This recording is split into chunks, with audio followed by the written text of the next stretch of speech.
ಆಕಾಶವನ್ನು ಸುಟ್ಟು ಆದಿತ್ಯನ ಅಟ್ಟಹಾಸವನ್ನು ಮಟ್ಟ ಹಾಕಿದ ಮಹಾಪರಾಕ್ರಮಶಾಲಿ.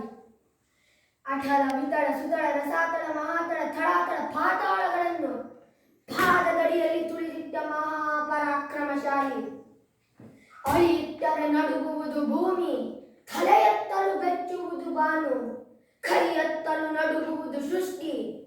ಇಂತಹ ಚತುರ್ಮುಖನ ಸೃಷ್ಟಿಯೇ ನನ್ನ ಆಜ್ಞೆಯನ್ನು ಪಾಲಿಸುತ್ತಿರುವಾಗ ಯಕಶ್ಚಿತ್ ನನ್ನ ಮಗ, ನಾ ಜನ್ಮ ಕೊಟ್ಟ ಮಗ, ನನ್ನ ವಂಶವನ್ನು ಬೆಳಗಬೇಕಾದ ಕುಮಾರ, ನನ್ನ ಆಶಾಜ್ಯೋತಿಯಿಂದ ಇಂದು ನನ್ನ ಮನಸ್ಸಿಗೆ ನೆಮ್ಮದಿ ಇಲ್ಲವಾದರೆ ಛೀ, ಇದೊಂದು ಬದುಕೆ, ಇದೊಂದು ಜನ್ಮವೇ, ಇದೆಂತಹ ವಿಧಿ, ಇದೆಂತಹ ದುರ್ವಿಧಿ.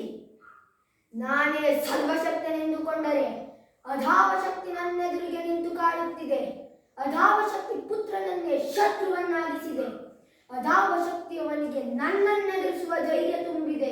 ಅಧಾವಶಕ್ತಿ ನನ್ನ ಮುಖಭಂಗ ಮಾಡಿ ತಲೆ ತಗ್ಗಿಸುವಂತೆ ಮಾಡಿದೆ. ಅವನೇ ಅವನೇ ಆ ದುಷ್ಟನೇ, ಆ ಕುಲವೈರಿಯಾದ ಹರಿಯೇ ಇದಕ್ಕೆಲ್ಲ ಕಾರಣ.